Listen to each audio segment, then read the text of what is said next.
dandy toolkit, you definitely need moving gloves because obviously you don't want to smash your little fingers. So that is very important.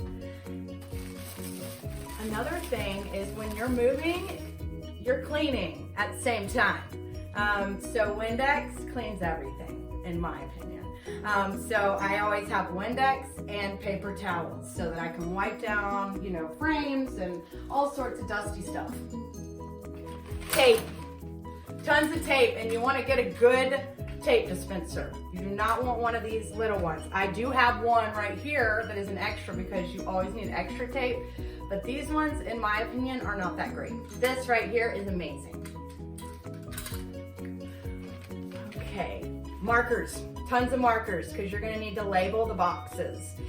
So if you go to U-Haul, they actually have a whole store of moving supplies, and so this came from there, but you can use any sort of markers, and they also have a utility knife to cut open boxes when you go to move in.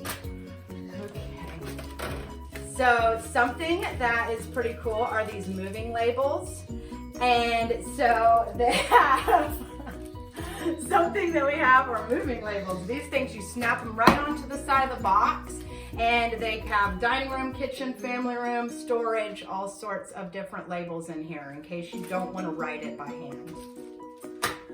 Okay. Scissors, tons of scissors because you're going to need to be cutting into things and all of that.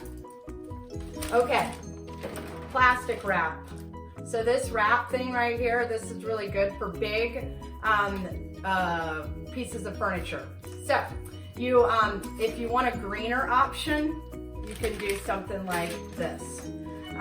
You know, we don't always want to use the plastic, and so here you can get this paper or wide or smaller at Home Depot. This was pretty convenient, this dish foam. So you put these in between dishes so that they don't bust open. Again, if you want a greener option, use the paper. Okay, and because we're moving and we're taking apart things, you definitely want to have a little toolkit in there so that you can take apart your furniture and all of that. And you also want to have Ziploc bags and tape so that you can tape all the hardware to all of your pieces of furniture. All right, and then another big thing of plastic and some more pins. So this is just a starter kit. If you think of any other ideas, shoot me a message and let me know your ideas. Thanks.